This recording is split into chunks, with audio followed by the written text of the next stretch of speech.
Montana, KKVU HD3 Stevensville, and 102.9 FM on K275BS Missoula.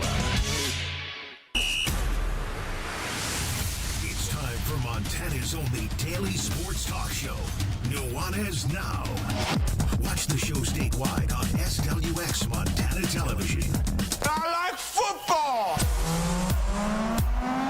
Now here's your host, Coulter Nuanez.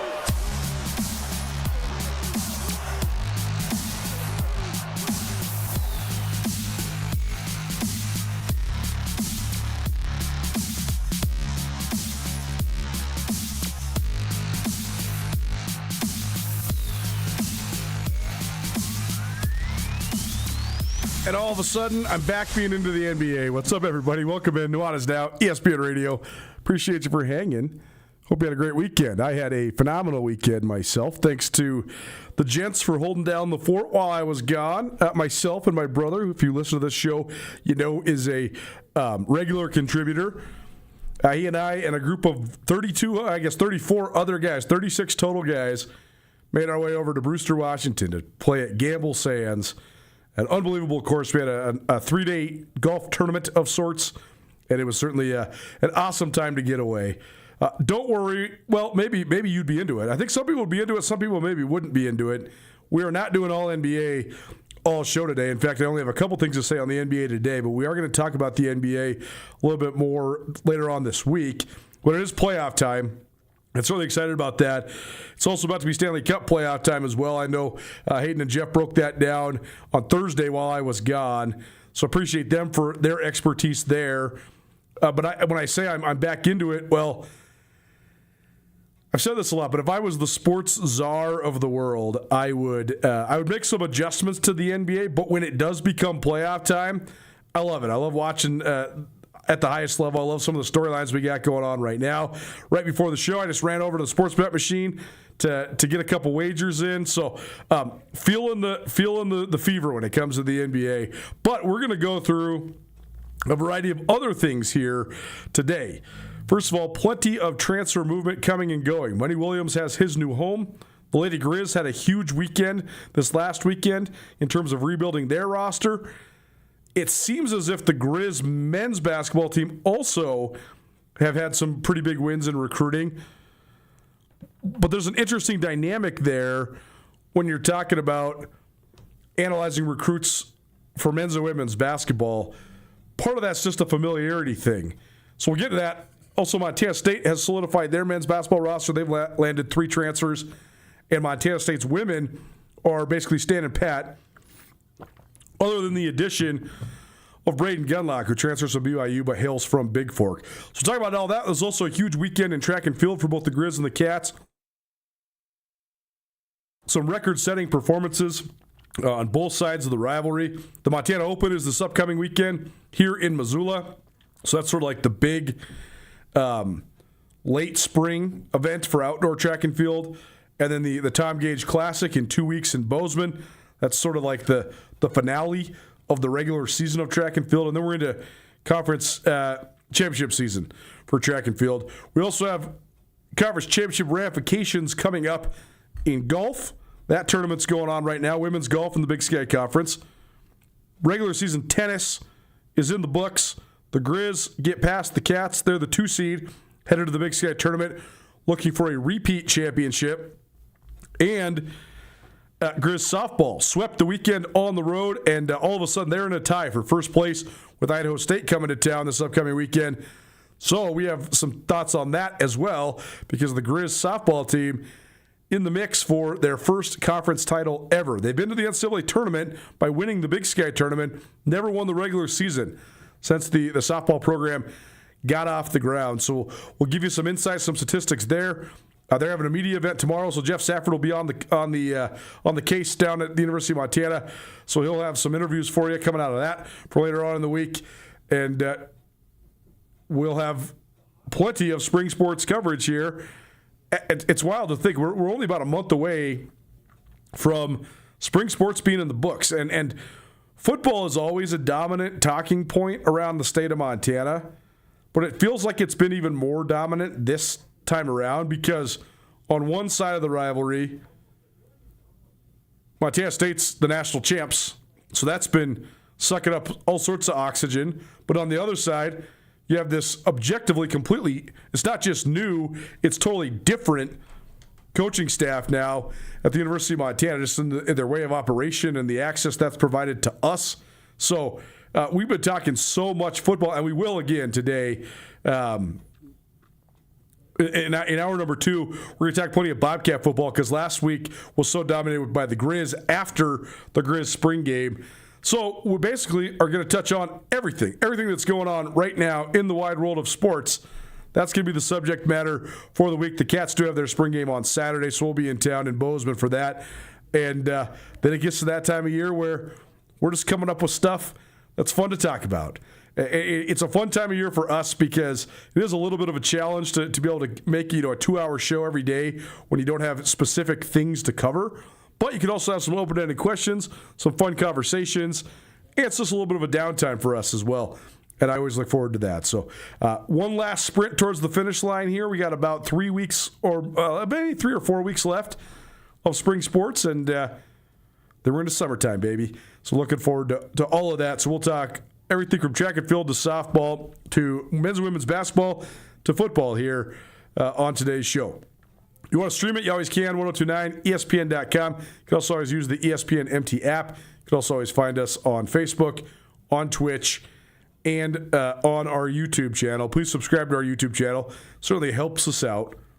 Congratulations are in order to our great friend and former producer of the show, engineer for all of Missoula Broadcasting Company's radio stations, Tommy Evans. He and his wife welcomed a little baby Penny into the world over the weekend. So great job, Rachel, and congratulations to Tommy and Rachel.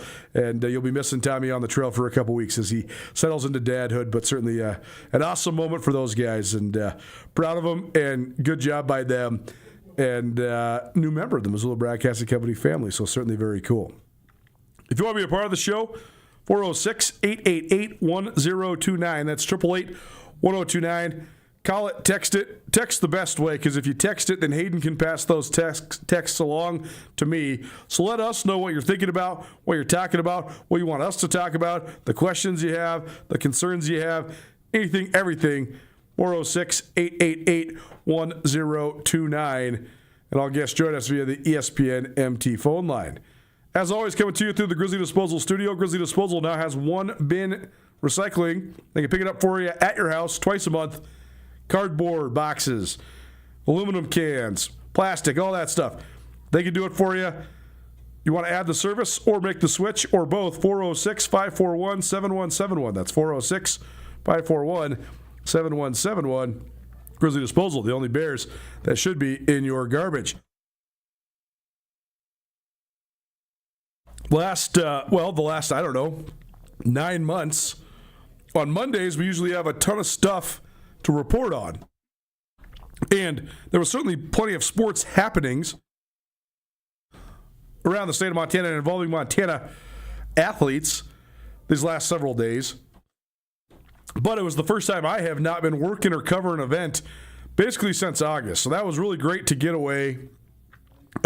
Gamble Sands is unbelievable. If you've never been to this place, it's right outside of Brewster, Washington, which is next to nowhere. I mean, it's about 3 hours north of Spokane. It's in the middle of central Washington, getting up toward the Canadian border. Unbelievable link-style golf courses. There's 2 of them. There's a new one called Scarecrow, which opened last fall. Just incredibly challenging, incredibly picturesque. I've never really seen course landscapes like what we played. And it was awesome time playing in the tournament. Did not lose any of our matches. We won our first one and then tied our second one and made a little money in the side games. But beyond the competition, great time. We went in with, I knew 4 guys on the trip, and I'd met a couple of the other guys. Most of the guys were from Spokane and around that area, or Washington, Seattle, either Spokane or Seattle. And obviously you're golfing, you're hanging out, all that stuff. But it was a really, really pleasant weekend. It was super fun to get to know everybody a little bit better. When you go in blind, you never know. What happens if the 30 guys you're going with just aren't very fun? Or this is not a good match, right? It's not a good vibe. Well, these guys were all fun. Like, several of them played college sports at Big Sky schools, so I had plenty to talk about there. A couple guys had worked in coaching, like in the high school ranks, and still coach now. So that certainly was fun to catch up about. And just a lot of sports-oriented guys. So certainly we fit right in, and that was an awesome part of the weekend. When it comes to what's been going down around these parts, your lead news of the weekend is Money Williams is headed across the country. He is going to Boston College. What do I think of this fit? Man, Boston College was unbelievable for a long time. And they've been a little bit down lately, but they do have a new head coach. So Money Williams, he posted his top 5 last week. I think this was actually after I'd already been off the air, because Jeff and Hayden did the show on Thursday with including some bits that I had already pre-prepared.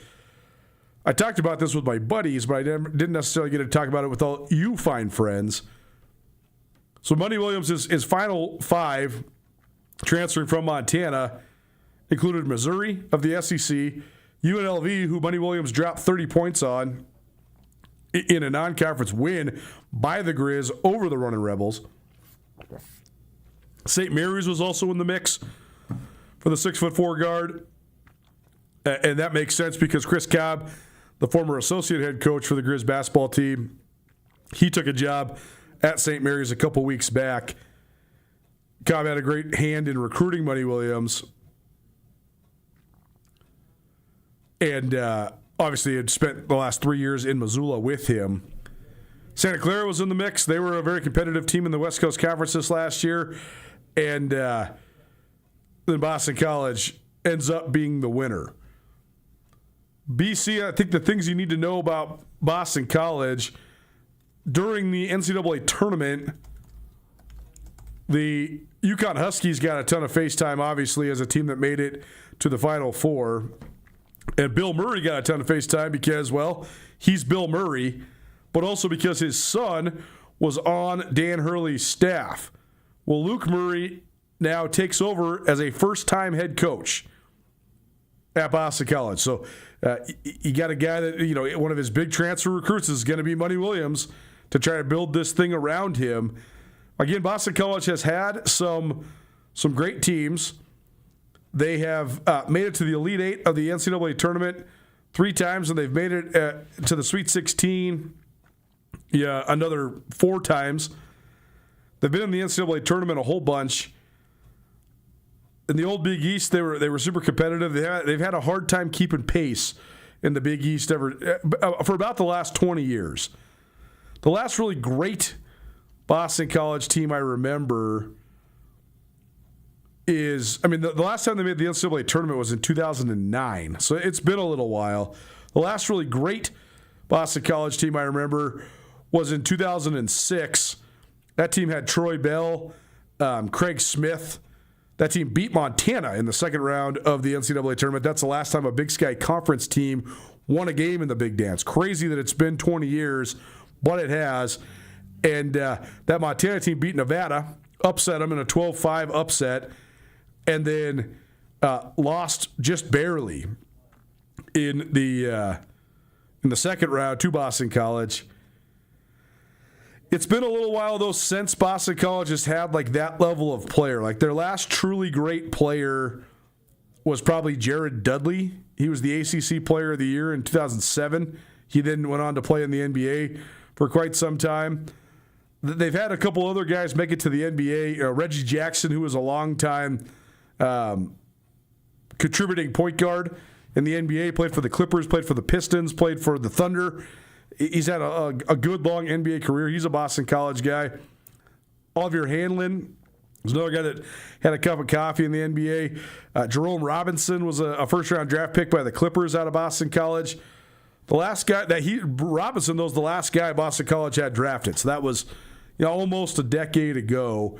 So this is certainly a school that does have some tradition. It has some prestige. They've won 22 NCAA tournament games in their history, but they're trying to figure out a way to get back to being competitive with a first-year head coach and everything that goes into that.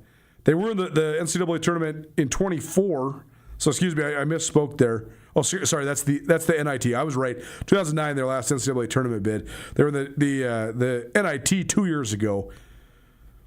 But in terms of the fit, man, it's hard to say. I think first of all, when you see Money Williams' top five, Missouri, UNLV, St. Mary's, Santa Clara, along with then Boston College, who he chose, I think that it's clear that Money Williams wanted to go to a place that was, good, but not necessarily like. There was some rumors that he was going to go to try to get. He had some interest from Tennessee because he had such a great year at Tennessee, or a great game, 2 years ago at Tennessee. Dropped 30 on the Vols when the Grizz played in Knoxville. There was also some thought that maybe he would go to Houston because the Grizz have played Houston in the non-conference a couple times. Kelvin Sampson obviously has his Montana ties. So those were two schools that were mentioned early on for Money Williams. But I think if you look at those top five, again, Missouri is an SEC school. Boston College is in the ACC. But then you have a Mountain West and UNLV and two West Coast Conference schools in St. Mary's and Santa Clara. Now, St. Mary's was a 7 seed this last year. Santa Clara was a 10 seed. So, those are top 40 teams in the country, basically. But I think that the fact that you didn't see, a Kentucky or an Indiana or a Michigan State or somebody like that in Money Williams' top five, first of all, those schools are just so stacked. Their NIL money is probably spoken for.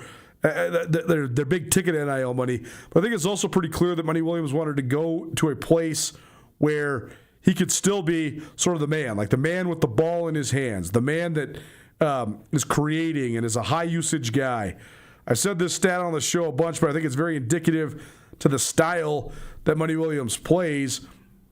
He not only led the country in usage rate last year, but the Grizz had more possessions that ended in either a Money Williams shot or a Money Williams turnover than any player in the country. So you sort of get what you're getting. You're getting a defined style. But was he going to be able to go to like a Houston or a Michigan State or a Washington or a Tennessee or any of those type of schools and be that high usage type of guy? I don't know. But if he wants to make it to the NBA, which I know he does, like if he wants to make it to as high a level of professional basketball as possible, the thing that is his elite skill is having the ball in his hands and getting downhill on his defender. That is a truly elite skill. I think he has to get significantly better defensively. I think he has to get significantly better shooting the basketball. If he wants to play in the NBA, he's got to accelerate his conditioning quite a bit if he wants to play in the NBA. But as I always say, guys that can do a whole bunch of stuff really well are not going to get to the NBA. You have to have an elite skill. You have to have something that makes you elite. Like Dylan Jones from Weber State, his elite skill is he can play sort of power point guard. Like he can play point forward at 6'5", 245 pounds. He's got a PJ Tucker body, but he can handle the ball. That's what gave him an opportunity in the NBA. If I guess what I'm getting at is if Money Williams transfers to Houston or something like that, and he's coming off the bench, and he's the microwave type of guy, he's getting you 12 to 14 points per game off the bench, that'll turn some heads, but that ain't going to get you to the NBA. The NBA is at such a high level. Money Williams' ticket to ride is if he's going to score. If he scores 20-plus points per game, and then somebody turns on his film and realizes he can get downhill on everybody, that's going to be his ticket to ride if he wants to go to the NBA. So that's your news of the weekend. Money Williams headed to the ACC to play at Boston College. So the era at Montana for the Money Man officially over. Well, it's now 129 ESPN Radio. The Lady Grizz had a huge weekend. We're going to hash this out a little bit more in segment number 2 here in about 15 minutes. But they got 4 transfers. We reported this several weeks ago that the Lady Grizz were expected to just basically invite back 6 players on their roster. That included Avery Waddington, who was a second-team All-Big Sky player as a sophomore last year. She should be one of the 5 best returning players in the conference. So that's a good place to start. Ray Ehrman had a good freshman year, so I think that retention was a good one for Montana. Kennedy Gillette was a junior college transfer that I thought was a miss probably in recruiting early, but then that became a make because she played really well the last couple weeks of the year. I thought that really helped her turn the corner. I think that helped retain her spot. Abby Schubert had some shooting up and downs, but she's back as well. Ava Kozit is back, and Jocelyn Land is back. Those are the players that are back. If you missed this, the players that are not returning, Zoe Washington, not sure if she's going to go anywhere, but she was a transfer from St. Thomas that didn't get a ton of playing time. Macy Donarski, who was a former super highly recruited player out of Wisconsin, she's in the portal currently. Have not heard if she's going anywhere. Matt Koenig for the Lady Grizz was a senior last year. She was an All-Big Sky player. Drea Wacker from Millstone, Montana. She is headed to Weber State, as is Adria Lincoln, who was a highly recruited player out of Monroe, Washington. But those two staying in the Big Sky, as is Maggie Hutka. She was a seldom used reserve last year, but she is going to Idaho State. No word on Chloe Larson or Lauren Dick, the two Missoula Hellgate girls who were walk-ons to the Lady Grizz.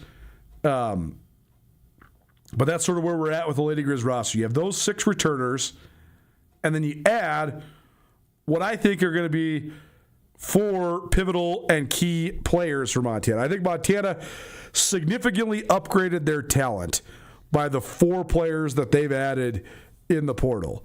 Beginning with former Montana Gatorade Player of the Year, Paige Loafing.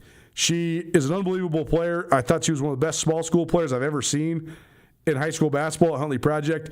She spent last year at Gonzaga. Again, we're going to hash these out a little bit more. But also Kennedy Moore, who was a Flathead graduate from Kalispell. She spent the last couple of years at Wake Forest, and she actually played about 13 minutes a game last year. So even though she wasn't crazy productive, she's getting minutes in the ACC. So I think that certainly helps your development.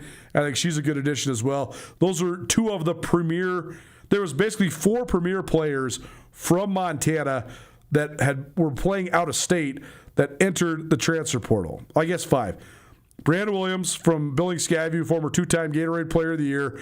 She was at Maryland. She's headed to Arizona. Paige Loafing, who was at Gonzaga from Huntley Project. She's headed to Montana.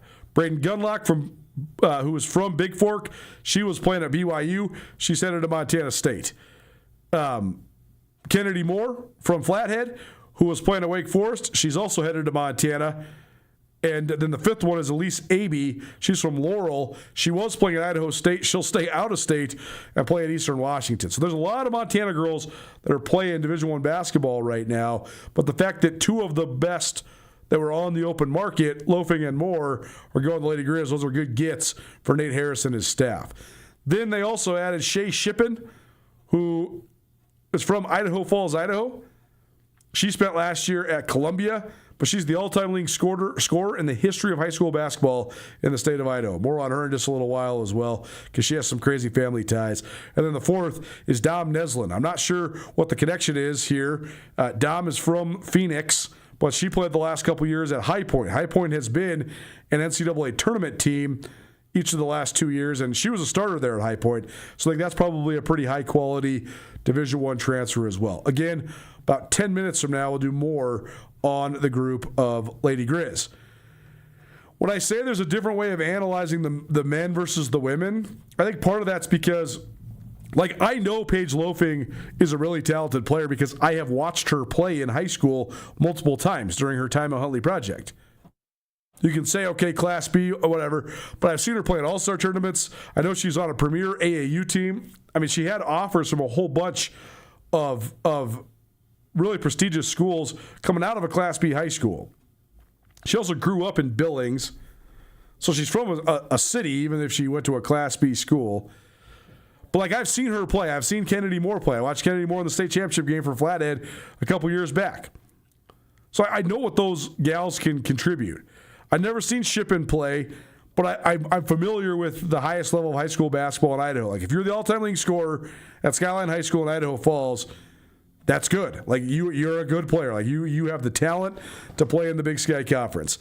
So then when I'm analyzing the 3 transfers that the Grizz men have brought in, I don't really know where to place them, but I will say it's very clear that the priority here has shifted. Last year, Montana's transfers were a bunch of guys that were from prestigious programs, but only Grant Kepley had really been, I guess Tyler Isaac a little bit in the junior college ranks. Grant Kepley had been at Central Washington. Guys that had actually produced at the collegiate level. Some of the other transfers, like Caden Betts, who was a transfer from Minnesota, Courtney Anderson, a transfer from Colorado.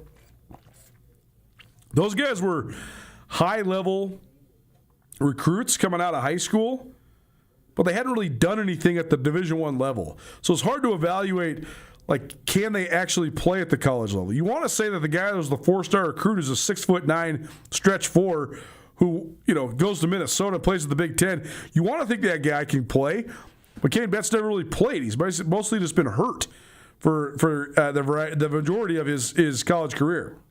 Courtney Anderson, same deal between Colorado and Montana. Courtney Anderson's still on the team, though, for the Grizz, and I think he has a chance to be really good. So those guys were different, though, than what they're bringing in now. Like the 3 guys the Grizz have signed so far in the portal, Garrett Dutro, who was a 1,000-point scorer in junior college. So, you can put the ball in the bucket. I think scoring is not created equal across the board at the varying levels of basketball. But if you're a guy that can average, if you average 20-plus points per game, that's a pretty translatable. You could put the ball in the bucket. So the fact that Dutro averaged 25 points a game last year and scored 1,000 points in just 2 years at Citrus College, I think that's it's a pretty good place to start.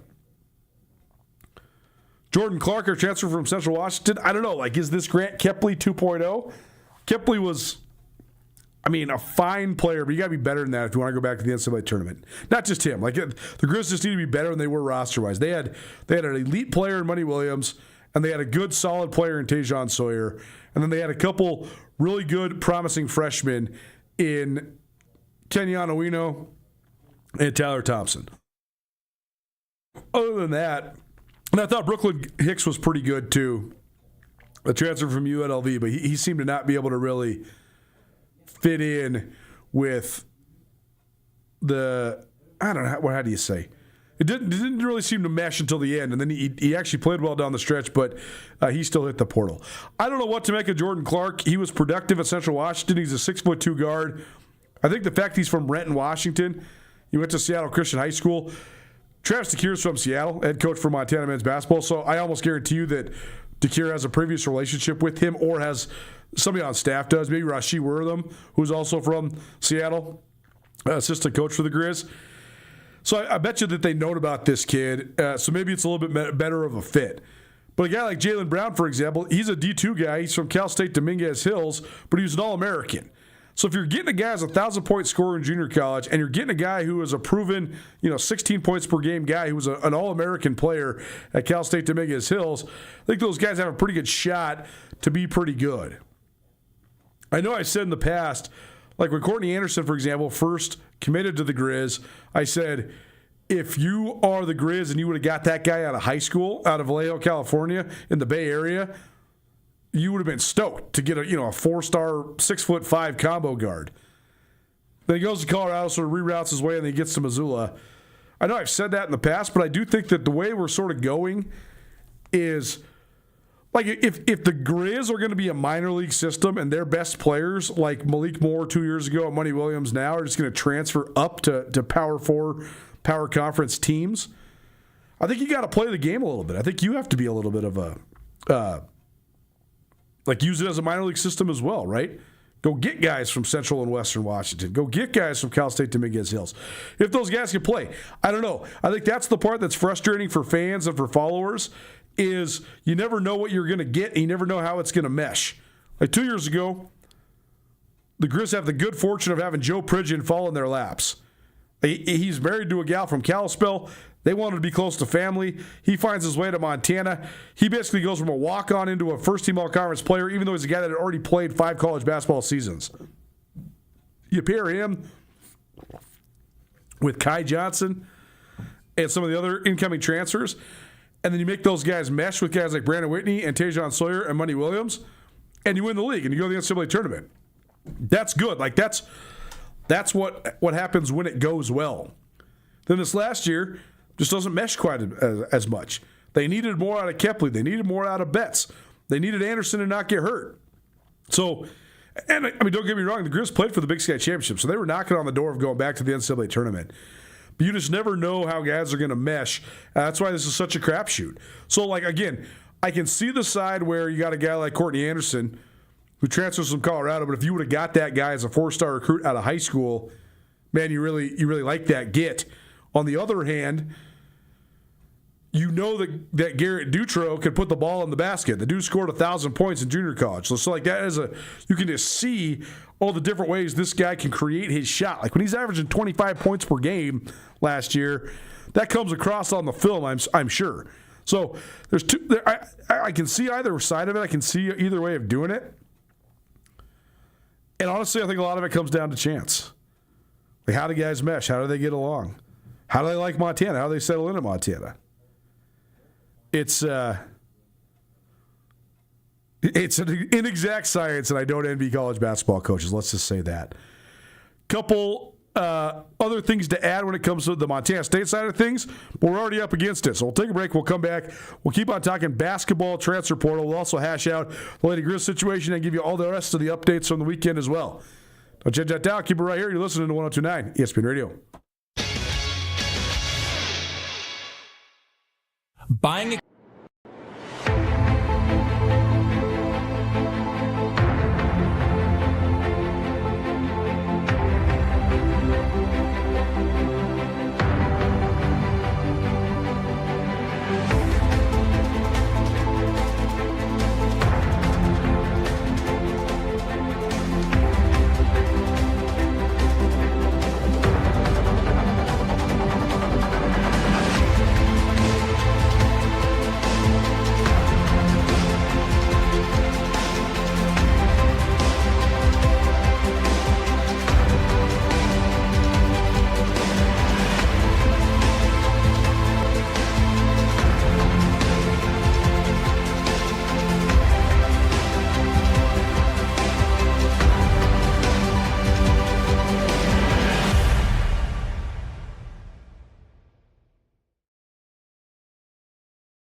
DeMorris Buick GMC is ready to help you safely travel Montana's scenic roads in comfort and style. Stop by DeMorris today and test drive some outstanding SUVs. Right now, take advantage of closeout pricing on the uniquely designed and well-equipped 2024 Buick Encore GX with models starting at $28,895. Don't miss this opportunity. Go to demorris.com to preview our inventory of 2024 Buick Encores and then pay a visit to DeMorris Buick GMC on West Broadway in Missoula, your family-owned hometown dealership for over 60 years.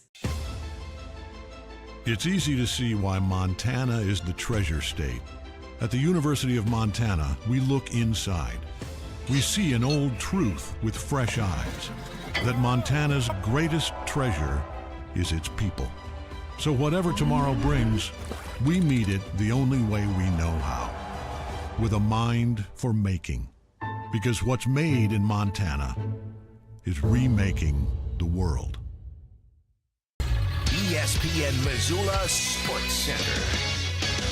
Money Williams is headed to the ACC. Hello, I am Hayden Smith. Williams, a two-time All-Big Sky Conference performer who led Montana to the championship game of the Big Sky Tournament in March, is headed to Boston College. He announced the decision on his personal Instagram. Williams will be taking his elite scoring abilities to a BC program coming off a season in which it posted records of 11-20 overall and 4-14 in the ACC. The Eagles last had a winning record in the 23-24 season, last had a winning conference record in the 2010-11 season, and last made the NCAA tournament in the 08-09 season, which was the last time they were ranked in the AP Top 25 poll. Williams will be entering a new era for Boston College as the team hired first-time head coach Luke Murray. The 41-year-old Murray most recently was an assistant coach at UConn under Dan Hurley, helping the Huskies win 2 national championships and post 1 national runner-up finish in the past 4 seasons. He is the son of Bill Murray, a famous actor and comedian. Williams was a unanimous All-Big Sky selection as a junior, averaging nearly 21 points per game for the 18-win Grizz. He was voted the Big Sky Tournament MVP in March after leading the Grizz to the championship game. Williams poured in 40 points against Northern Colorado and 32 more against top-seeded Portland State to get the Grizz in the chipper for the 7th time in 11 tries under 12th-year head coach Travis DeCure.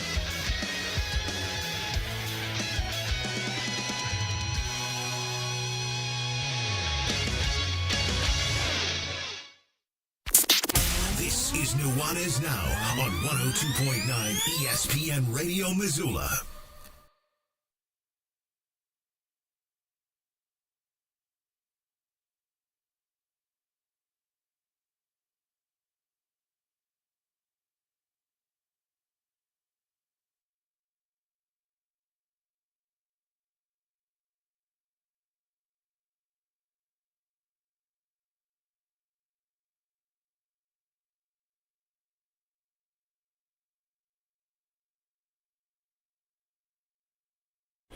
Welcome back. 102.9 ESPN Radio, SWX Montana Television, and the ESPN MT app. Colter Nuanez coming to you through the Grizzly Disposal Studio. Grizzly Disposal, locally owned, veteran-owned, and the only Bears that should be in your garbage. Been having some conversations, and we've plugged this a little bit. We've done interviews with each of these 3 guys during spring ball. But one thing... I have so many different and varying thoughts on NIL and the way that NIL has been enacted, executed, all that. But I do think that if you are actually using your name, image, and likeness in a way to make a little bit of money, but also give back to the community and be involved in the community, I think that's in the spirit of the rule more than any other form of NIL. And the fact that you have Taco Dollar and Adam Jones at Montana State back for their second summer hosting a series of football camps across the state of Montana. And then Eli Gilman from the Grizz hosting a series of football camps across the state of Montana in June. That's pretty cool. Like, that's pretty awesome. A couple years ago, we had the great fortune of my nephews go to Chief Charlo School up on the hill, and my sister-in-law teaches there. And they had like an end-of-school barbecue, and the previous summer I had done an NIL commercial with 6 guys who played for the Grizz. And so we had a group text to organize this NIL commercial, but I fired off a text to them, and I said, hey, guys, this is just a shot in the dark, probably a huge long shot here, but we're having an end-of-school barbecue up at Chief Charlo. If you guys came up and hung out with the kids for an hour, they would just think this is unbelievable. Like, they would think that you are the 1985 Chicago Bears if you did this. And not one, not two, but every single one of those guys came up and played with the kids for hours. It was unbelievable. So cool. Then this weekend I get back from my golf trip, and one of my good buddies, he coaches youth baseball, and he said that Gilman and Finn Ridgway and a couple other guys from the Grizz football team came down and watched their baseball tournament and just said what's up to the kids. I mean, that's so cool that they're giving back. And I also just love that these guys are hosting these camps as well, because I think it's a great way to interact with the kids. I mean, as Eli said when he was on the show talking about it, he said, I'd do anything in the world for these kids. Because, like, when I go, it doesn't matter if we win, we lose, whatever. When I go on the field after the game, all these kids, it's so obvious that I've made them so happy, and they make me so happy as well. So that's pretty awesome. Like when that relationship exists, like Eli Gilman will not forget that. And it's one of the reasons why he stayed at Montana. But also little kids will not forget that either, right? Like I still got my Little League glove that I got when I was 11 years old, and the following year, Dave Dickinson gave the opening ceremony's introductory speech for Mount Jumbo West Little League. And then he signed probably 500 autographs from all the Little League kids that were there, including me. I still have that glove. Like, I remember that as clear as day. Like, one of the most vivid memories of my childhood was getting my baseball glove signed by Dave Dickinson when I'm like 10 or 11 years old. Had just made majors, so stoked to be on the big boy field with all that. And the Grizz had just won the national championship.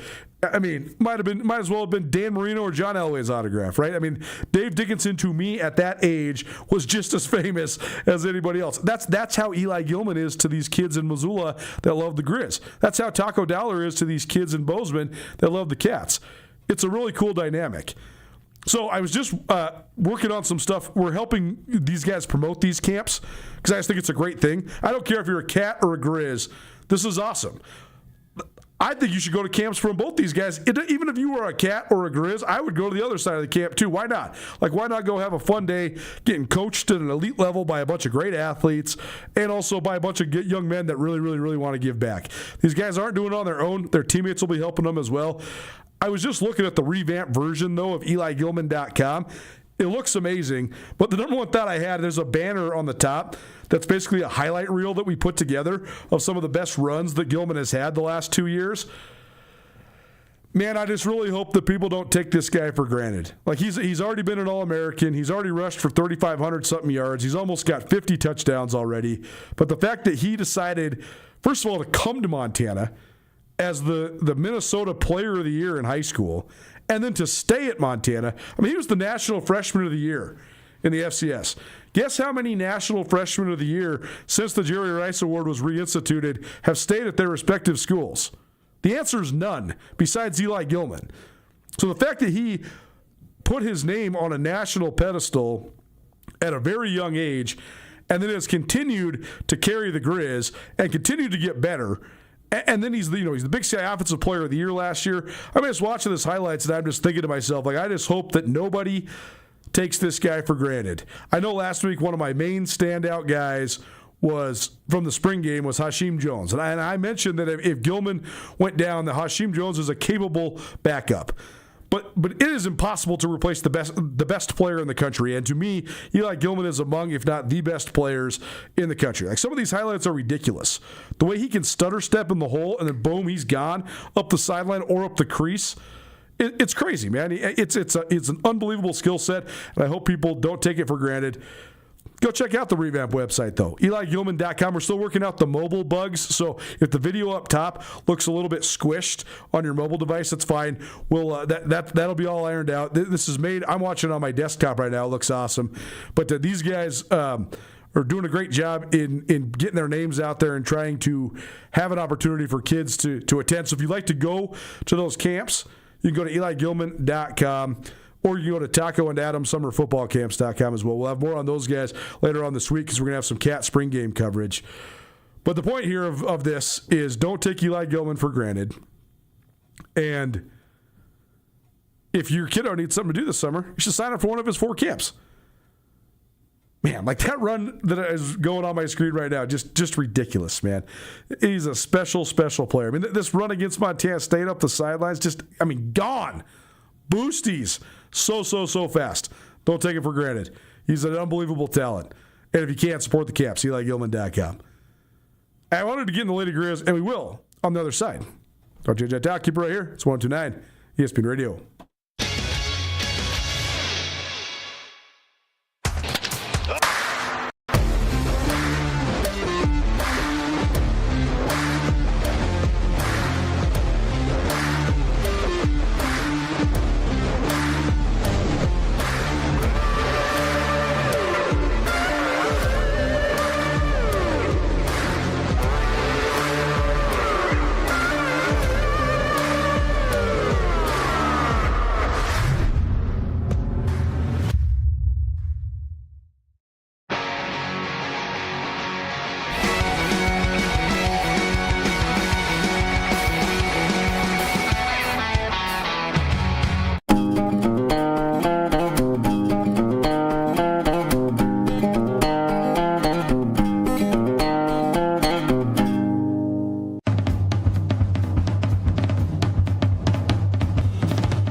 Les Schwab changed the tire game more than 70 years ago. Today, we still believe you should get more from less. Like more hustle, less hassle. More of the best service around, less of the runaround. Because we include America's best tire warranty in every tire we sell. So you get more unbeatable warranty, less charging you extra. It's why we're more than proud to say, you get more from less.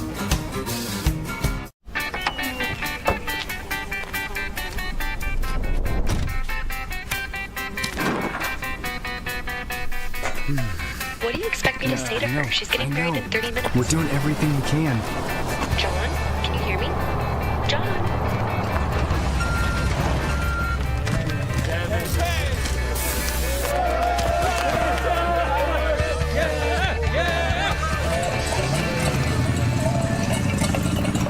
Mountain Town Vacation Rental Management, your local partner for vacation rental success. We provide a fully customized hosting experience tailored to your needs and goals. Your home is listed on every major site, helping you maximize visibility and bookings. And our local team is available 24/7 to handle guest needs and booking inquiries. Let us take the stress out of managing your vacation home. Contact us today at mountaintownvrm.com or give us a call at 406-369-3080.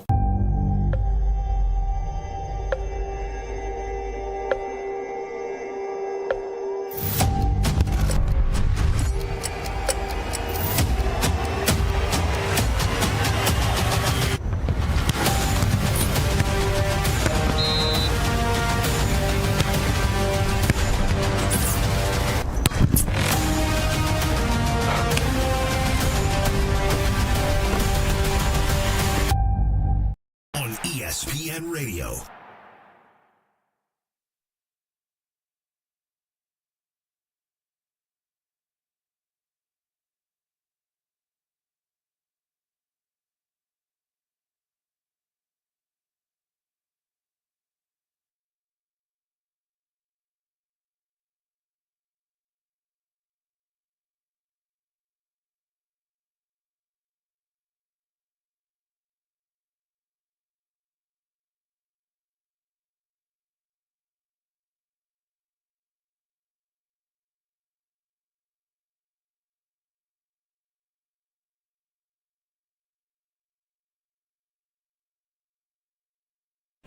Welcome back.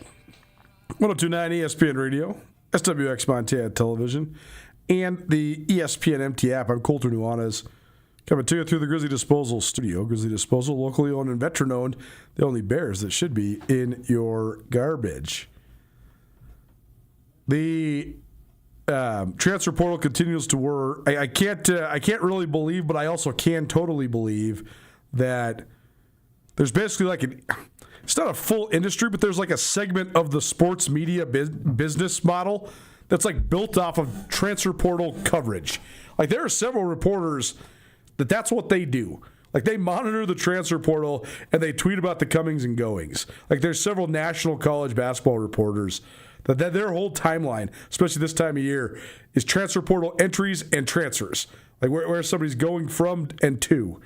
So it's just pretty crazy to follow. But it's also becoming like an essential part of roster building. Like, again, I've said this for years.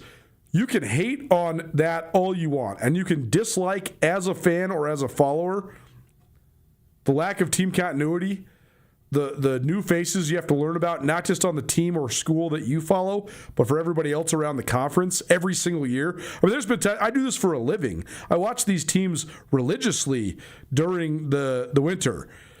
There's been multiple times in the last couple of years where I've shown up to Dahlberg Arena or Brick Breeden Fieldhouse, or I've turned on ESPN Plus, and I can't name a single player on the other team, like on the team that's playing one of the Montana schools. That's crazy. Like, and it's not even just because there's guys that are up and comers. There's been multiple teams in the league that have had completely new rosters from one year to the next. Literally, the whole roster overturns. So that's pretty stunning. That's all to say, we are a part of it. We cover this, right? I mean, this gives us stuff to talk about right now. And I do think it's interesting. Like, I think it's interesting when a guy like Money Williams chooses to stay at Montana for 3 years and then ends up in the ACC. Like, just the cost-benefit analysis, right? Like, how many guys could benefit from going to a Big Sky school and tearing it up and then going up rather than just going to that ACC school right away? I don't know. That's probably a different conversation for a different day. But we already talked pretty extensively about Williams going to Boston College. And the huge weekend for the Lady Grizz, which I do want to hash out some of those players a little bit more here. We'll do that in hour number 2. But on the Montana State side, not as much movement, but sort of a solidification of rosters now. The Cats knew they were losing Jed Miller, Davion Brown, Patrick McMahon as seniors from last year's team. Then they were expected to not bring in or not lose anybody else and not bring in a crazy amount of players, but they have added 3 players in the transfer portal. According to Parker Cotton, who's the men's basketball beat writer at the Bozeman Chronicle, he tweeted that Montana State basically had targeted 3 players in the portal and that they got those 3 players. Those guys are, first of all, Isaiah Crane, who we talked about on this show. He's from Portland. Sort of fell through the cracks, went to Carroll College, was an awesome player in the Frontier Conference, averaged 20 points a game last year, was, I think he was the Frontier Conference Player of the Year at Carroll College in Helena. So he's already been in Montana. He already knows what that experience is like. And I think that Matt Logie, the head coach of Montana State, probably knew about him a little bit when he was in high school. So I think that's a good get for MSU. The Cats also need some size, and they got it in the form of London Prater. London Prater is a 7-foot transfer from Toledo. Now, this is not, I have never seen Prater play. This is not a criticism of him. Usually when you see players that are that tall that aren't going to a high major, it's because they're missing something. They're either missing coordination or they're missing mass. Prater, I think, maybe the latter. He's 7 feet tall, but he's only listed at 205 pounds. But to get a real deal 7-footer, that's a forward, not a center. That's just an intriguing get for MSU. I don't know how this guy fits in to the rotation, or if he's even going to be good. But I do think getting a 7-footer definitely turns some heads, even if they're from a fellow mid-major. I would say Toledo plays in a much higher level. I shouldn't say much. It's a higher level in the Big Sky Conference. But Prater didn't do much at Toledo, a year ago. As a freshman, I'm looking up he's played 73 total minutes. So you're talking like just a couple minutes a game. Averaged 2.3 points per game. So not a crazy amount of production.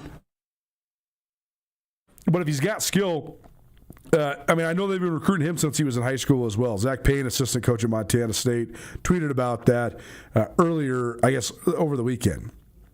Darnez Slater's the 3rd edition for Montana State. He's a 6'3" guard transfer from Colorado State. He hails from California. Interesting that Montana State's gotten several guys from Colorado State recently. I don't know if Matt Logie was recruiting us to a similar system. Like I'm actually unfamiliar with Colorado State's system since Nico Medved left. Nico Medved took the Minnesota job after leading Colorado State to an NCAA tournament win 2 years ago. I can't profess to know what the connection is there. It could just be a coincidence. It could be that Fort Collins is similar to Bozeman. I don't know. But it is interesting that Jaden Stepp was a Colorado State transfer.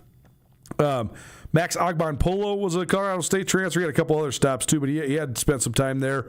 And now Darnez Slater is a Colorado State transfer, and I think likely the last addition for this Montana State men's basketball team in the this portal window. Slater, by the way, he averaged only 1.5 points per game, only played about 158 minutes total.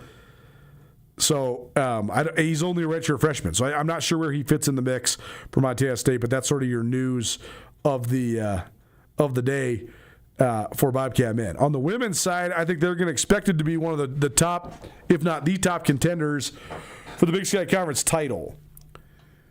They return the Big Sky MVP and Taylor Chiric. They return Addison Harris, who was a first-team All-Conference player, one of the best forwards in the West, honestly, not just in the state. Jamison Phillip had a tremendous freshman year for the Cats. They also return veteran sort of glue players like Ella Johnson. She'll be a senior. Tegan Erickson is a nice weapon. She's a 6'3" gal who can rebound and shoot a little bit. They have a lot of great players returning. Only Gracie Hintz hit the portal so far for Montana State. And only one incoming addition, Braden Gunlock, who was a Big Fork product who then spent last season at BYU. I think that's a great addition for Montana State. They do have 2 roster spots open. They have 13 players on their roster right now. You get 15 full scholarships in Division I women's basketball. So they could add 2 more, but the way that they're doing it right now with their revenue sharing and then the NIL portion of this plus the scholarship money portion of this, they're basically like they have all their salary money, as they call it, quote unquote salary money. They have it all filled. So they did this last year too. I think they're going to just, if they want to get by with 13, they're going to get by with 13. And guess what? If you're playing for Tricia Binford, everybody's going to play. Well, the Smith twins entered the transfer portal last week as well. Sorry, I'm just reviewing my notes from the last couple weeks. So it actually has been Hintz and then the 2 Smith twins. So 3 portal outgoing, but Braden Gunlock, the only incoming portal player for Montana State women. But I think the fact that they have a couple of the top returners in the conference coming back should make them and Idaho basically 2 of the favorites to win the conference. A couple other news briefs from around the Big Sky for both Montana and Montana State come from the track and field world. Also, we got an update on the Big Sky Golf Tournament. We also got an update on softball. We got an update on Lady Grizz recruiting. And, oh, by the way, we're going to talk some Bobcat football in hour number 2 as well. But we are up against it. So we'll take a break, come back, and keep on rolling. The wide world of sports around the state of Montana. A lot to update here today. So we'll keep on talking. Don't change that dial. Keep it right here. You're listening to Nuanez Now on 102.9 ESPN Radio.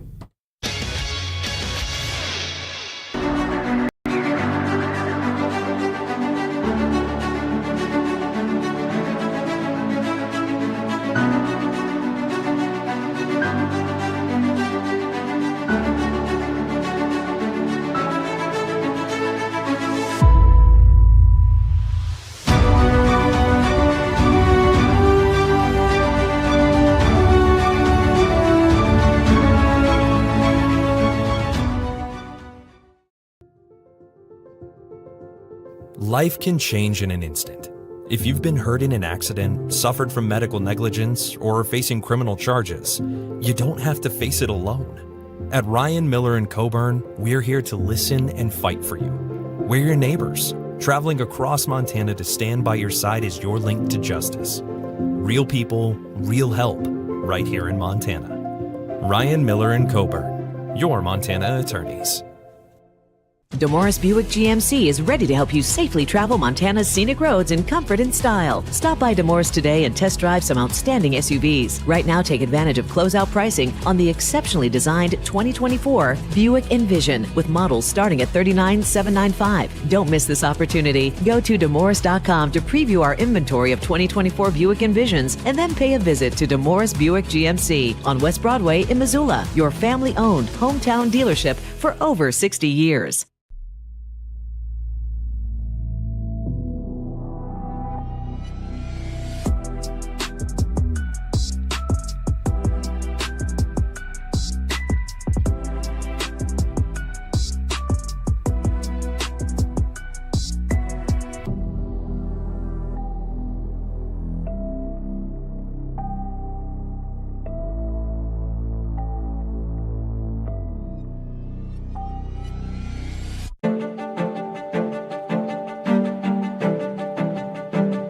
Life's about the journey, not the destination, right? Why can't it be about both?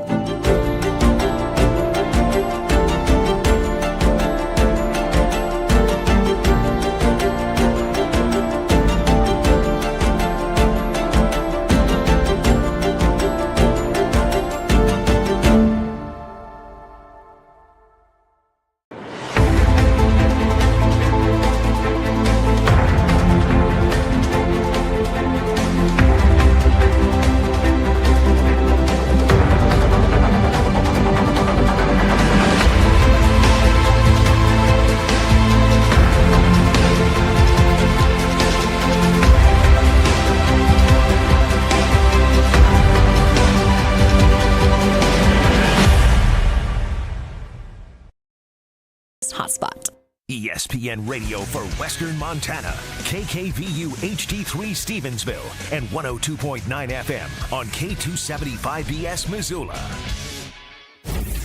ESPN Missoula Sports Center. Money Williams is headed to the ACC. Hello, I am Hayden Smith. Williams, a two-time All-Big Sky Conference performer who led Montana to the championship game of the Big Sky Tournament in March, is headed to Boston College. He announced the decision on his personal Instagram. Williams will be taking his elite scoring abilities to a BC program coming off a season in which it posted records of 11-20 overall and 4-14 in the ACC. The Eagles last had a winning record in the 23-24 season, last had a winning conference record in the 2010-11 season, and last made the NCAA tournament in the 08-09 season, which was the last time they were ranked in the AP Top 25 poll. Williams will be entering a new era for Boston College as the team hired first-time head coach Luke Murray. The 41-year-old Murray most recently was an assistant coach at UConn under Dan Hurley, helping the Huskies win 2 national championships and post 1 national runner-up finish in the past 4 seasons. He is the son of Bill Murray, a famous actor and comedian. Williams was a unanimous All-Big Sky selection as a junior, averaging nearly 21 points per game for the 18-win Grizz. He was voted the Big Sky Tournament MVP in March after leading the Grizz to the championship game. Williams poured in 40 points against Northern Colorado and 32 more against top-seeded Portland State to get the Grizz in the chipper for the 7th time in 11 tries under 12th-year head coach Travis DeCure.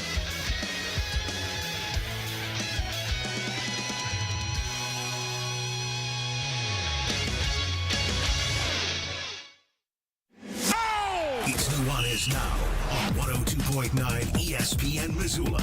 Watch the show statewide on SWX Montana Television.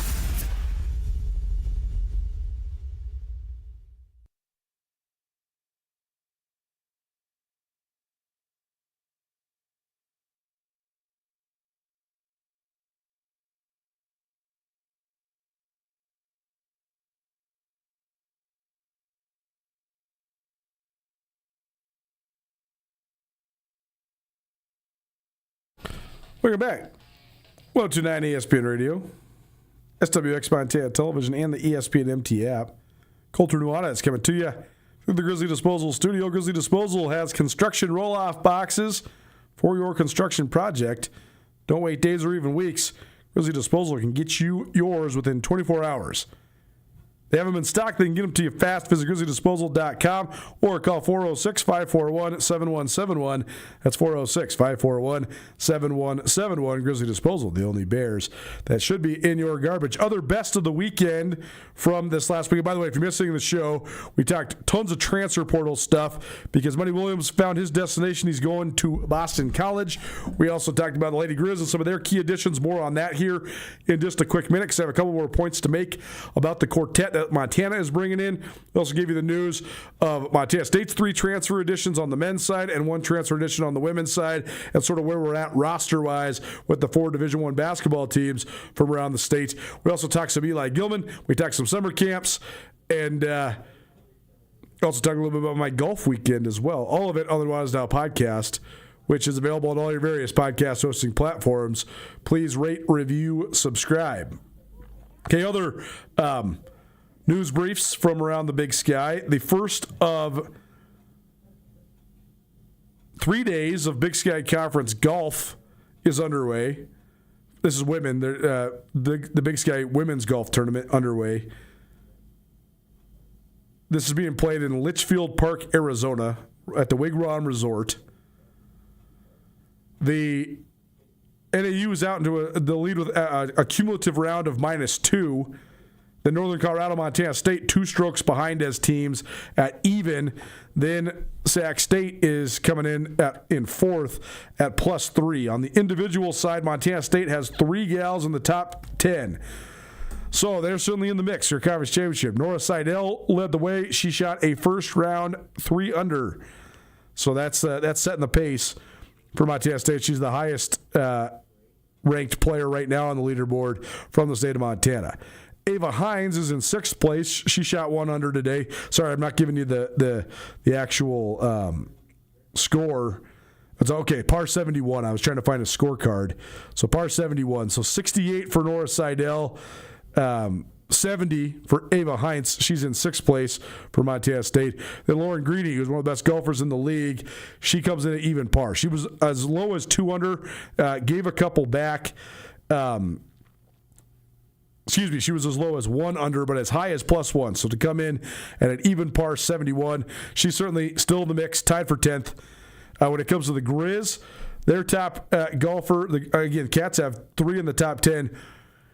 Kate Bogenschultz is the top golfer for the Grizz right now. She shot a 3 over 74 today, and Montana way down on the leaderboard. They are coming in 9th place out of the 10 teams in the Big Sky Conference at the Women's Golf Tournament.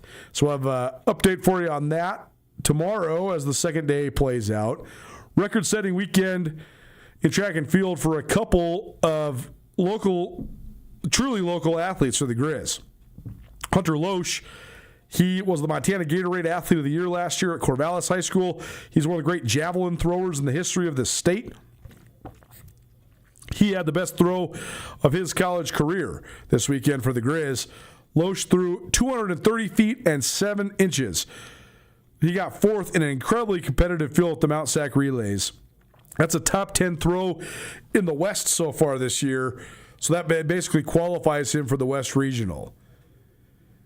There is only 5 guys in the history of Grizz track have thrown the javelin at least 70 meters. Loesch did it, and so did Kyle York. He threw 221 feet 7 inches, so that's over the 70-meter mark, which is the gold standard for Grizz javelin. They've had so many great javelin throwers. I mean, the greatest javelin thrower in the history of the conference is Evan Todd from Kalispell Glacier. He was a senior just a couple of years ago, but I mean, he destroyed the Big Sky Conference all-time record in the javelin at the championships a couple of years ago. And I don't want to put this pressure on Loesch, but he's already sort of in that mix. I mean, if you're throwing 231 as a true freshman, 247 is in your range if you continue to develop. So that's a big-time breakout performance for Hunter Loesch. The other guy that's a local guy that is absolutely annihilating it for the Grizz track and field team is Carson Bites. We had him on this show during indoor, but what a weekend for this young man. He's a former walk-on from Sentinel High School, and he's become one of the best sprinters in the conference. He won the 60 meters and the 200 meters indoor, and now he set the all-time records in the 100 and the 200 meters outdoor. To put this in perspective, the 200-meter record at Montana has held for decades and decades and decades. 58, and that's a record that was tied from way back in 1939. So you're talking about almost 90 years worth since these times were run. Carson Bites' time, 20.55 seconds. Again, the record at Montana had stood since 1968, but that 1968 record had only tied a record that's held since 1939. So you're talking 58 years since anybody in the Grizz have run that fast in the 200 meters, but also you go back almost 90 years from the first time somebody ran that fast. Doug Fraley, who we're efforting this week, he said, as well as Carson competed indoors and as successful as he's been, today is really the breakthrough we were looking for as far as getting to the next level. I felt that he was ready for it both physically and mentally today, and the great conditions and great competitors in those races pushed him over the edge. I'm very proud of what he accomplished in both those events today. By the way, not just 20.55 in the 200 meters, he also ran the fastest time in the history of the Grizz in the 100 meters as well. He ran 10.17 seconds. So the sprinters for the Grizz and the javelin throwers as well, they continue to absolutely just tear it up. So great job by them. On the Montana State side of things, also a really strong weekend. They were at the Mount Sac Relays. Well, several of the competitors were at the Mount Sac Relays. But new school records for Montana State in the 400 meters on the women's side, 400-meter hurdles on the women's side, 4x400-meter relay on the women's side. Carolyn Hawks, who's been on this show before, she obliterated a 29-year-old record in the 400 to add to her record-breaking weekend. Tilde Barager, I think is how you say her last name, she improved her own school record in the 400 meters. And then those two, plus Peyton Garrison and Julia Gandolfi, broke the school's 4x400 meter record. That's the third time this group has broken it. Pretty darn impressive. Hawks' time in the 400 meters, 52.64 seconds. That should probably be a regional qualifier. That breaks the record that's held since 1997, held by Christine Ott, who's a Hall of Famer at Montana State. Hawks was a part of 4 school records being broken over the weekend, because she also ran a school record in the 200 meters and 4x100 meter. She was a leg on the 4x100 meter relay team as well. Really, really impressive. Berringer, the 400 meter hurdler, she ran 57.12 seconds. That's 21st in the NCAA this season. So it looks like she's probably going to go to nationals. And then that 4x400 meter relay team, they ran 3 minutes, 33.25 seconds in the mile relay. They beat the previous school record by nearly 0.4 of a second. So that's smoking. And they're going to keep getting better because they know how to do it. They've run together for years. That's a really, really fun team to watch. I know maybe track is not as popular with a lot of people, but I love track. And if you've never watched a good relay, man, it's about as good as it gets. Again, on the track and field note, the Montana Open is coming up this weekend. That's sort of the big outdoor meet for the Grizz. Of the outdoor season, and then they go to Pocatello for the Bengal invite, and then they go to Bozeman for the Time Gauge Classic, and then the Big Sky Outdoor Championships are May 13th through the 16th in Portland, Oregon. I mentioned, some of those marks, like Hunter Loesch throwing 230, like he's almost certainly going to go to regionals. That's one of the top throws in the West so far this year. So I think that's going to help him advance to the Western Regionals in the end of May. In Fayetteville, Arkansas.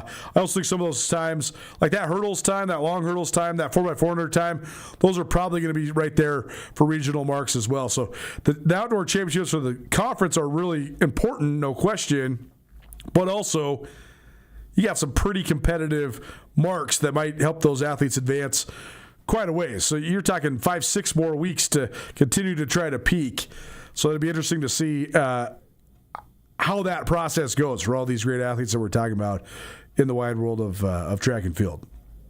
Nuanez Now, 102.9 ESPN Radio, SWX Montana Television, and the ESPN MT app. I do want to hash out a little bit more about the Lady Grizz and the 4 transfer portal additions that they got over the weekend, including Paige Loafing, who's from Huntley Project, former Montana Gatorade Player of the Year. Kennedy Moore, who's from Kalispell Flathead, helped the Bravettes to their last state championship game appearance a couple years ago. And Shay Shippen, who's the all-time leading scorer in the history of the state of Idaho in high school basketball. She was at Columbia previously. I have some more things to say about those young ladies and those recruiting gets. But we're going to either bump that to later on here on the show or maybe tomorrow, because I do want to give it a little bit of space to breathe. We went a little bit too long on some of the other stuff earlier today. So I want to keep rolling so we can get to some football. But first, we got to highlight tennis. Grizz Tennis was on the show last year. They've been on the show frequently, semi-frequently, especially this time of year, the last several years. Part of that's because Jason Brown, the head coach, is a great interview, really fun guy to talk to. But also part of it's because they've just been really good. They're the reigning Big Sky Tournament champions, and they look to be in the mix for that this year as well. Last week, Jason Brown was in studio with us, along with Matt Upton, who's an outstanding freshman there for the Grizz tennis team. And they were on their way to Bozeman to take on Montana State. Well, this match had a bunch of drama. It looked at one point like the momentum the Grizz had built might be fading away. They were trying. They didn't really need this win for the conference standings, but you need this win for pride as an athletic department, right? Like Montana State's really taking it to Montana in sports this year, right? Beat them twice in football, swept them in men's and women's basketball during the regular season, and then the Cats beat the Lady Grizz at the Big Sky Tournament as well. It's been a tough year for the Grizz in the rivalry. Well, Montana got the better half of the rivalry this time around. Matt Upton had a sweep to help really set the table. The Grizz won in doubles, and Matt Upton got the sweep, and so the Grizz look like they're sort of in the driver's seat here at the Anderson Tennis Center in Bozeman. But then the Cats pushed all three of the matches that were going on at the same time. That's the other thing that people maybe don't get about college tennis. It's not just one featured match. You have 3 or 4 courts go at the same time. So you're playing your match, but you're also sort of monitoring what the scores are.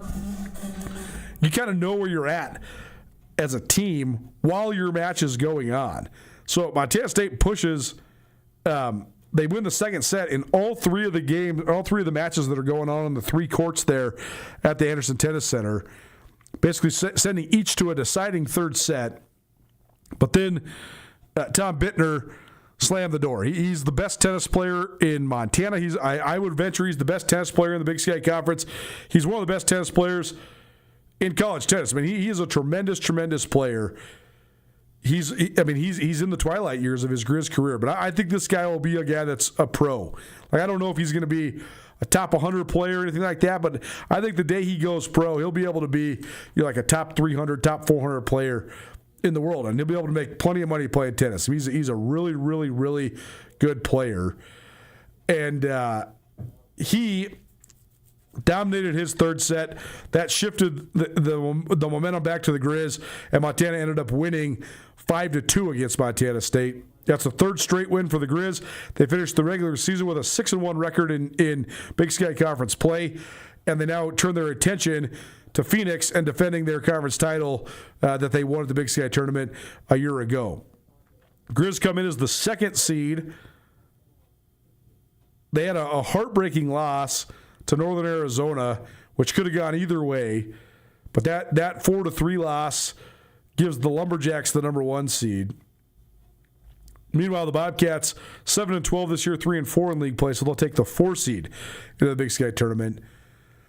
This would be a really impressive accomplishment if the Grizz can go back-to-back. And I know that's certainly the goal and the expectation. They played a really challenging non-conference. Played Utah State, played Gonzaga. Then they had a little bit of a tough start with that NAU loss in conference play early. And then they've been able to get sort of red hot down the stretch here, right? I mean, they haven't lost in almost a month. They take some momentum. You got some rivalry juice now on their way down to Phoenix as well. So we'll keep you up to date on what goes down there, but I think that's going to be a fun storyline to follow. Again, I think Bittner is one of the best athletes in the conference, period. I mean, he's one of the best athletes in this state of Montana, and he's in the sort of the twilight years, weeks of his career. Big Sky tournament, by the way, does start on Thursday. That's April 23rd. So if you missed that interview last week with Jason Brown, the head coach of Grizz Tennis, as well as Matt Upton, the upstart freshman who hails from England, you go check that out on the Nuanez Now podcast from last Tuesday. And certainly a fun one to feature because the Grizz tennis team always has an international flavor. But again, like D1 college tennis is so competitive and they recruit on such a worldwide stage. I mean, the Grizz were almost nationally ranked. They ranked the top 75 in tennis. And the Grizz were right there. If they would have won that Utah State match, they probably would have been in the top 70. So if you're the number 1 singles player for that type of program, you then are one of the better players on the earth, like when you talk about the total number of touring pros as well as Division I college athletes. So Bittner's right there, and it would be a really cool story if the Grizz went back to the NCAA tournament. So we'll keep you updated on what goes down in Phoenix here these next couple of days once it gets started on Thursday. Well, it's down 129 ESPN Radio. Last sports brief for you. Grizz softball has set the table for themselves nicely. They swept Weber State this last weekend. JoJo Christensen named the Big Sky Conference Softball Player of the Week. And don't look now, but all of a sudden Montana coming into a huge weekend with Idaho State coming to town. The conference tournament starts the first week of May. So Grizz softball is right there. They host a doubleheader with Idaho State on Saturday, and then they host a single game on Sunday. The first team to win twice wins the Big Sky Conference. It's as simple as that. So this should be a super fun weekend down there at the softball fields.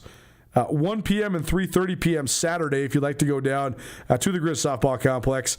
And then Sunday at noon is when they play Idaho State. But again, 2 out of 3, the winner takes the Big Sky Conference Championship. So that's certainly a fun storyline.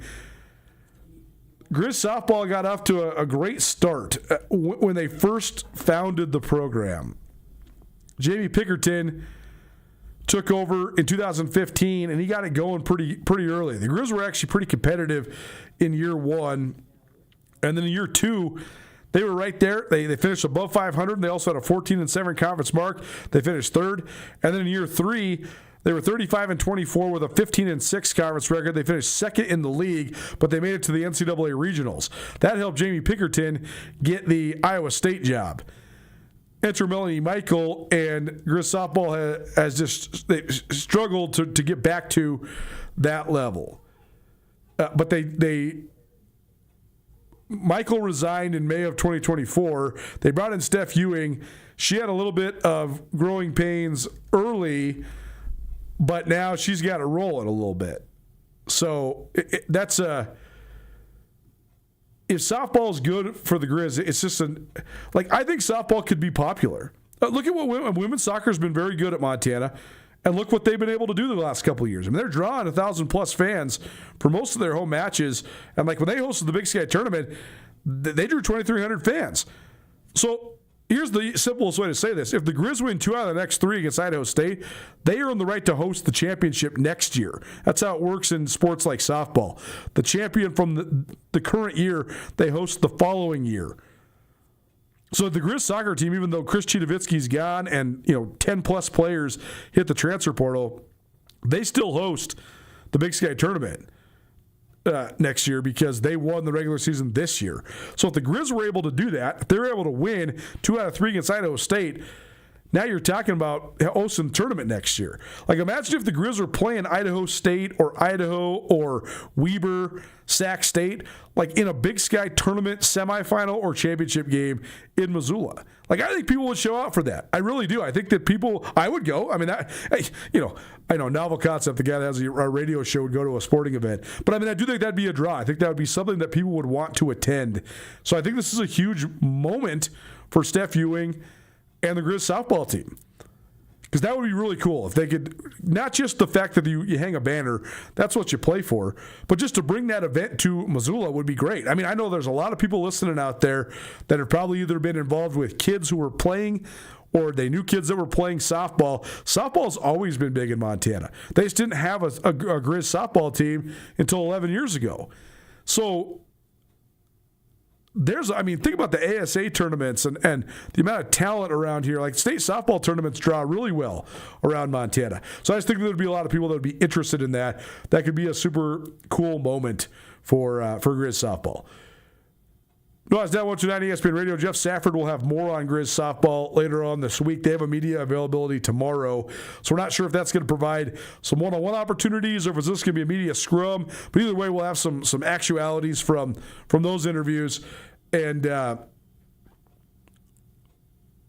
Jeff will get you all updated on what's been going down there. But the one brief that you have to share, other than the Grizz winning all 3 games this weekend on the road to set up this cool scenario with the conference title on the line. But also Montana sophomore JoJo Christensen was the Big Sky Conference Player of the Week. That was announced earlier this afternoon. She went 8 of 15 on the Grizz 5-game road trip, pounded out 7 extra base hits, 2 home runs, and one of those was a huge one on Friday. Montana won the first game against Weber State 4-2. The Grizz then fell behind 6-0 in game 2. But it was a 6-5 game in the top of the 7th when Christensen walked up to the plate, 2 on, 1 out, and she hit a 3-run home run that sparked Montana to an 11-6 win. So that's pretty cool for her.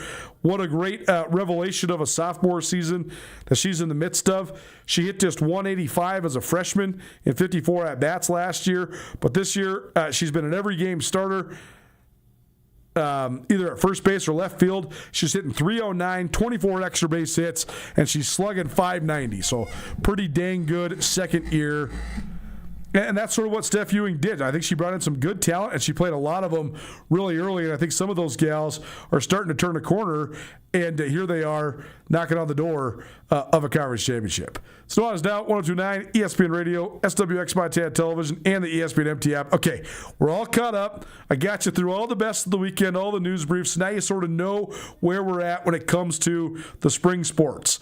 Montana State track and field, never been better. They're setting records across the board. They're both going to be awesome contenders when the Big Sky Tournament rolls around. Grizz beat the Cats in men's tennis, so they take a head of steam into the Big Sky Tournament. They should be among, if not the favorites, as the defending champions. The Grizz softball team has got a conference championship potentially on the line with Idaho State coming to town this upcoming weekend. And we also gave you all the updates on all the various comings and goings in the NCAA transfer portal. You can find everything from today's show so far on the Nuanez Now podcast, which is available on all your various podcast hosting platforms. Please rate, review, subscribe, and also subscribe to our YouTube channel as well. Okay, we'll talk some football. Some thoughts on Bobby Kennedy, some thoughts on Montana State, and what I want to see at the Sonny Holland spring game, and whatever else we can get to. That's next. Don't change that dial. Keep it right here. 129 ESPN MT.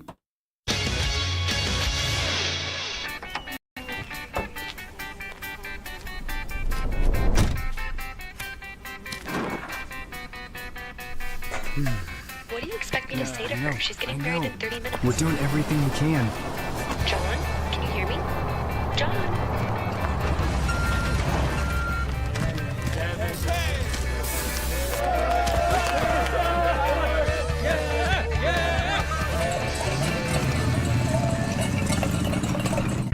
At Shields, we're anglers, endlessly seeking and refining techniques. We're hunters and storytellers, because we've been out there. We're experts that put products and gear to the test, so we can share that knowledge with you. At Shields, we understand your outdoor journey and the path you're on, because we walk it too, every step of the way. Shields, right there with you. Mountain Town Vacation Rental Management, your local partner for vacation rental success. We provide a fully customized hosting experience tailored to your needs and goals. Your home is listed on every major site, helping you maximize visibility and bookings. And our local team is available 24/7 to handle guest needs and booking inquiries. Let us take the stress out of managing your vacation home. Contact us today at mountaintownvrm.com or give us a call at 406-369-3080.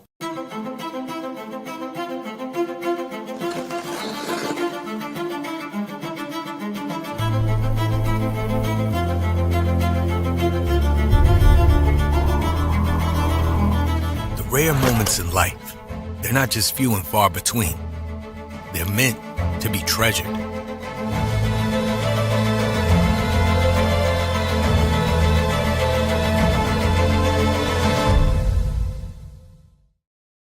Bring the whole family to the Stone of Accord for a wonderful brunch. From traditional comfort food to eclectic specials, there's something for everyone to enjoy. And it wouldn't be a proper Missoula brunch without an Irish coffee and a mimosa. The Stone of Accord, Irish fare with Montana flair. Restaurant, liquor store, and casino. At the Stone of Accord, we use the freshest ingredients to create our homemade traditional Irish classics, fresh salads, and creative specials. Come enjoy our warm, family-friendly atmosphere. The Stone of Accord, Irish fare with Montana flair. Restaurant, liquor store, and casino.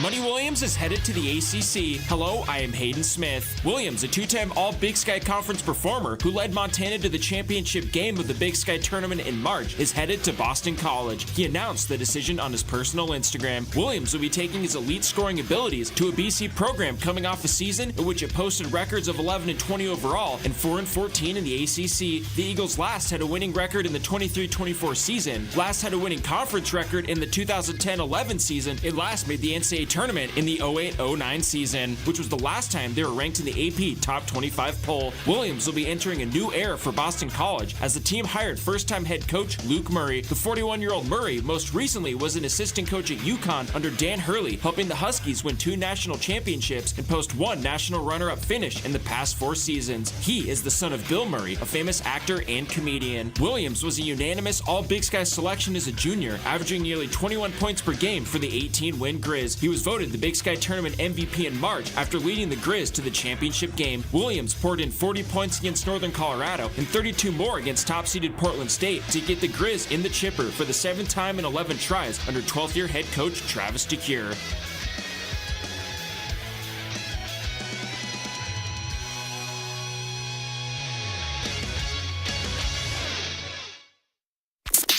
This is Nuanez Now on 102.9 ESPN Radio Missoula.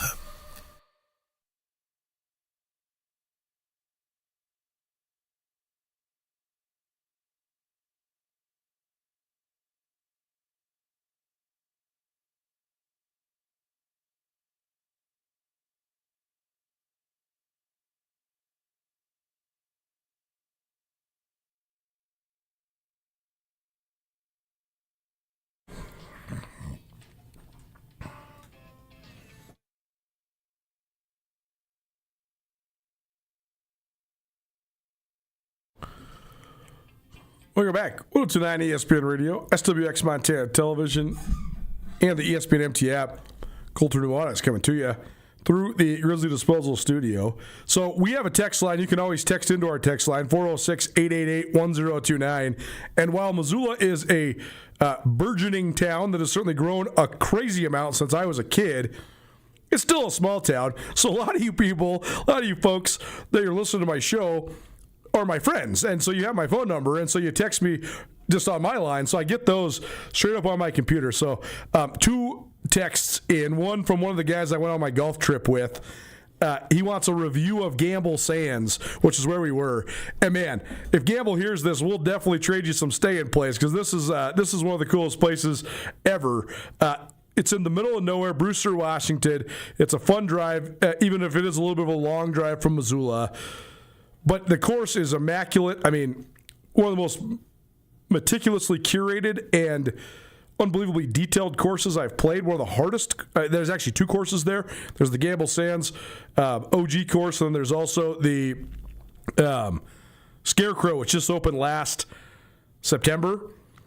And this course is rolling. It is so challenging. There's so many blind shots. It's a really, really fun place to play a tournament, and we just had the best time. So I led with that earlier today, but shout out to my buddy Ty. He drove both ways, so good job by him getting us there back and safe. And if you're a golfer, make the trip, certainly. And we're definitely going back, because that was as much fun as I've had in my adult life. It was cool being there. Really fun weekend. Another text in from our good buddy Chad. He says he wants to know how much money Williams got from Boston College. Now, this is where it gets a little bit muddy, because this sort of now quote-unquote free agent market here in Division I men's college basketball, the numbers that are being thrown around are crazy. But you have to think about this. Athletic departments across the country that are power conference schools, they now have between $20 and $22 million that's just straight up earmarked from their athletic department revenue sharing. Now, you don't just automatically get that money. You have to be one of the schools, probably a 50 to 60 top revenue producer. But if you have the revenue production, which these power conferences almost all do because of the fan base, the ticket revenue, the TV revenue, there's so many different revenue streams.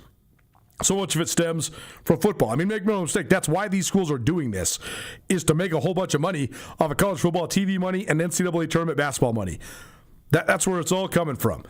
But if you got to think of an athletic department has $20 to $22 million, and let's say they are a school that really invests in basketball, you might be given $5 to $10 million of that to your men's basketball team, and then your men's basketball team might be able to come up with. I mean, there's no way to see this because it's not public information.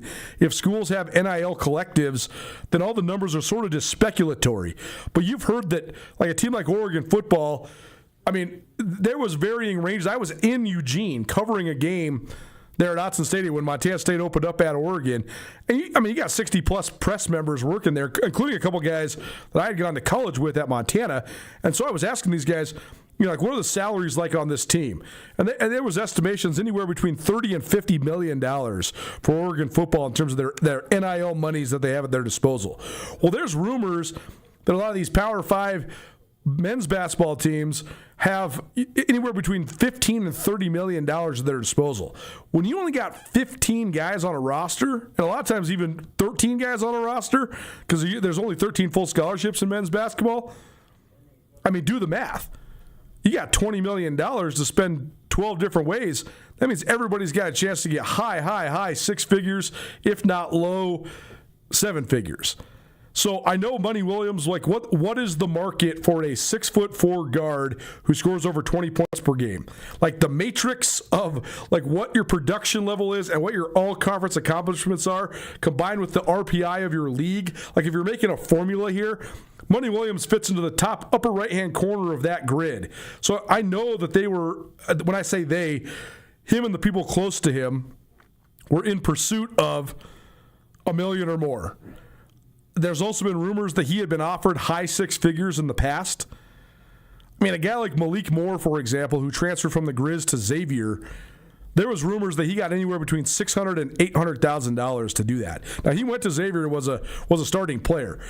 Is Money Williams in that range?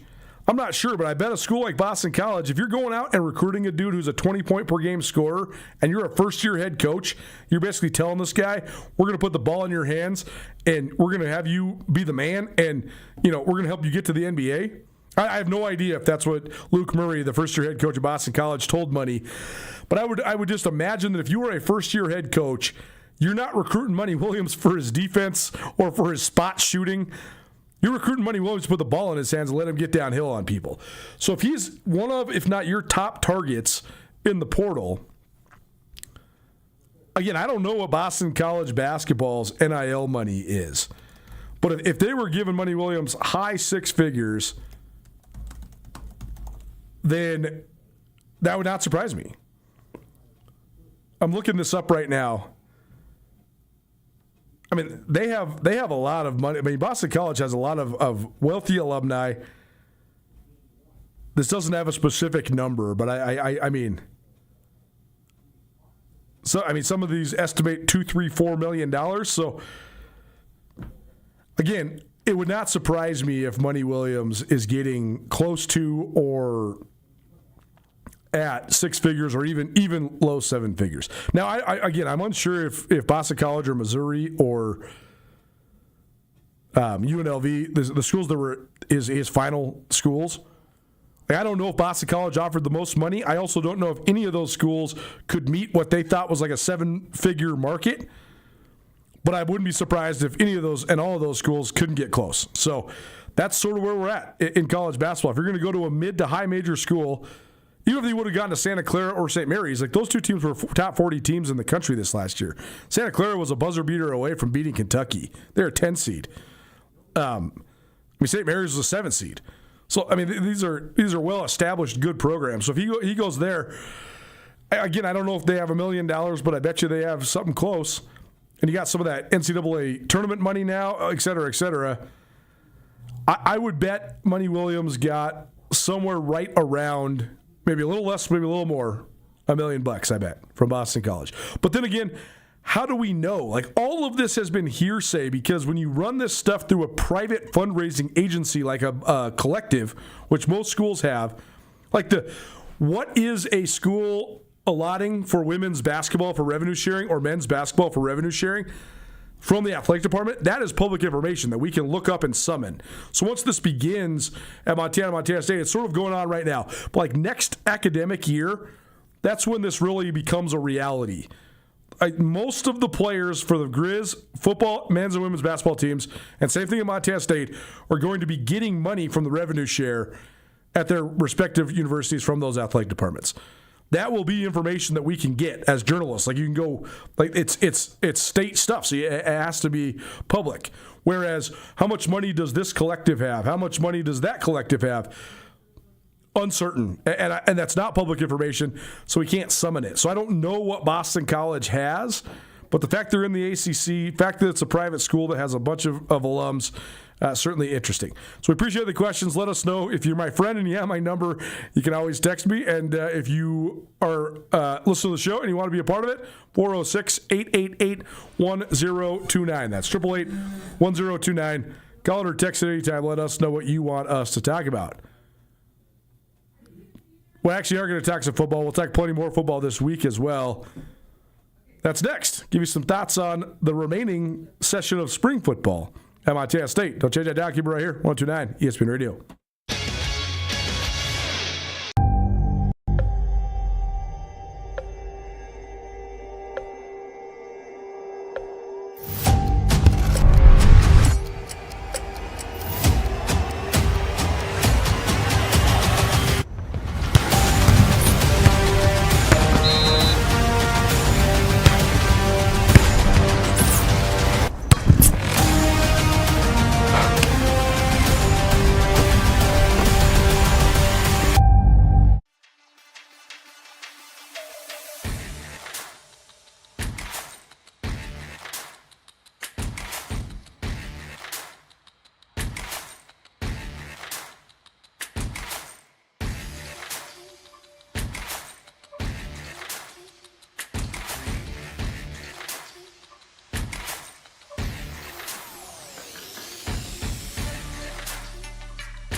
Bring the whole family to the Stone of Accord for a wonderful brunch.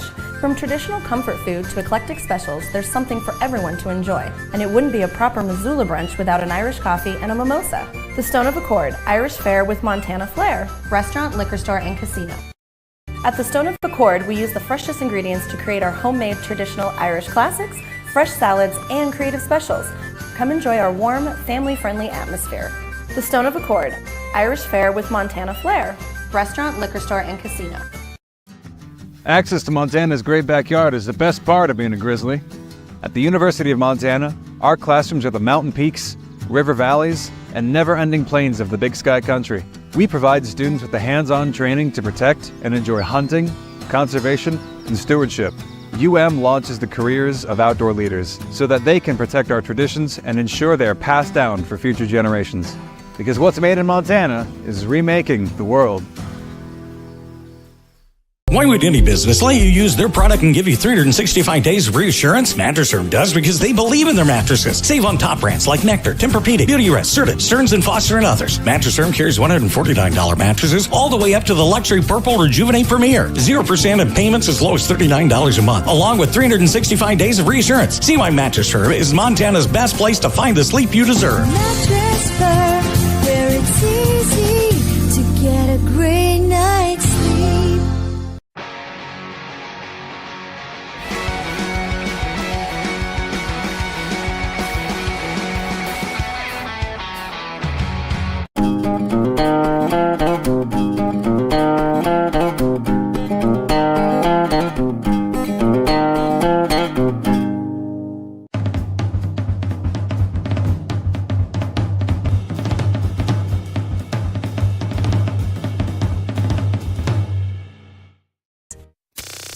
Nuanez Now on ESPN Radio.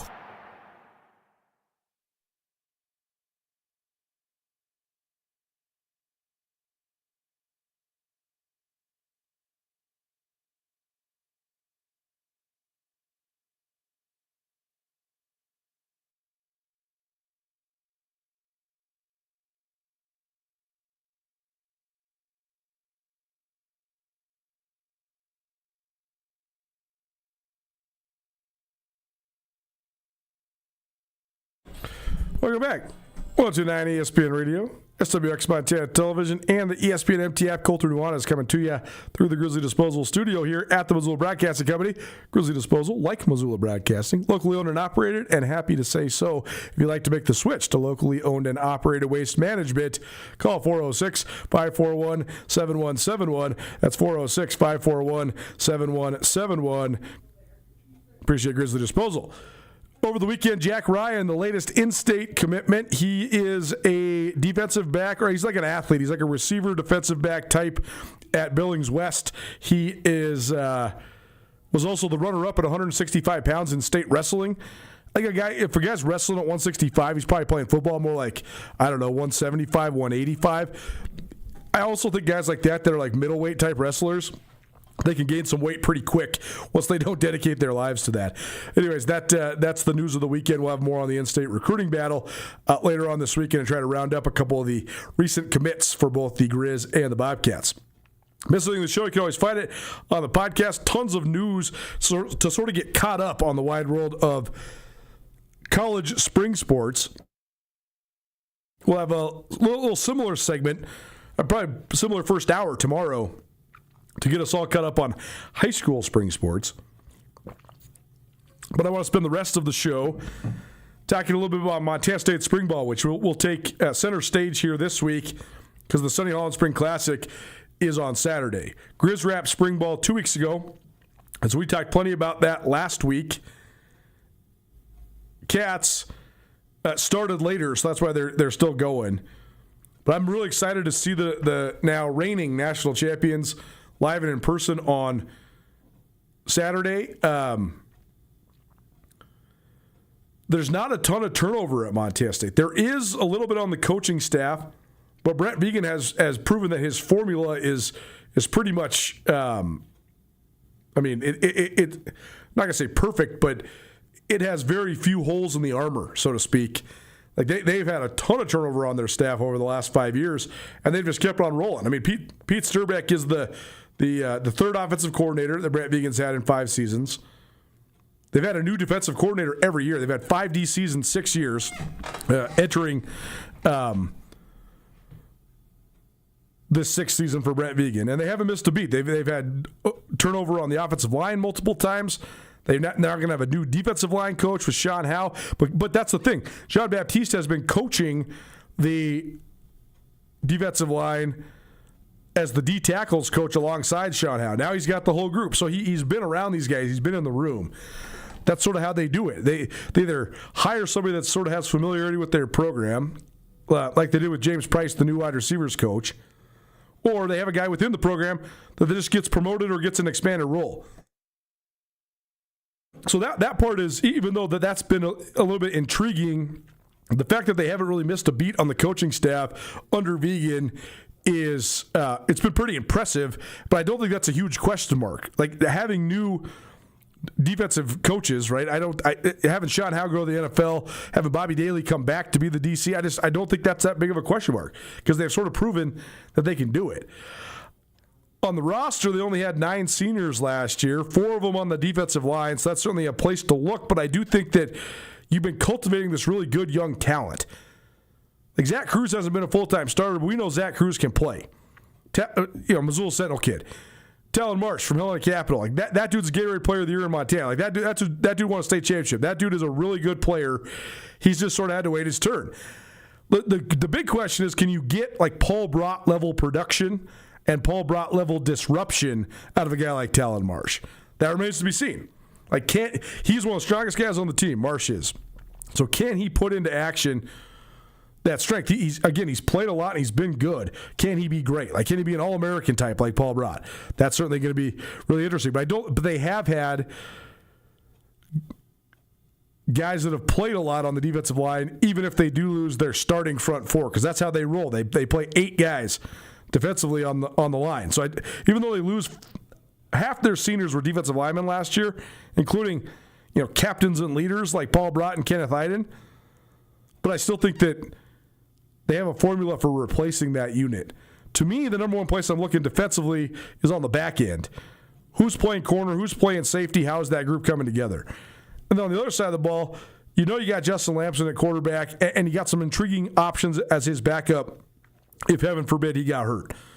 You know what you got on the outside. You got a bunch of guys that made plays. Taco Dallor should be a preseason All-American. Dane Steele, one of the best freshman years that we've seen. Jabez Woods, great playmaker when he got his spot. So you sort of know what you got there.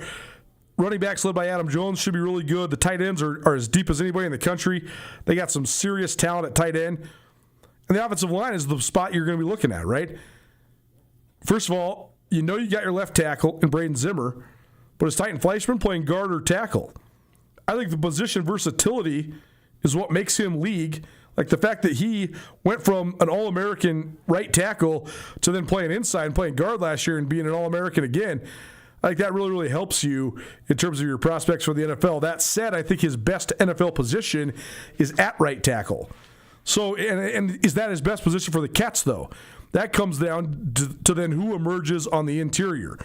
You know Burke Mastel's going to be one of the guys. He was probably a borderline all-conference guy a year ago. He can play center. He did play guard last year because he broke his hand, and J.T. Reed solidified himself as center after moving over from guard. That's the other thing Montana State's done so well is have that position versatility on the offensive line.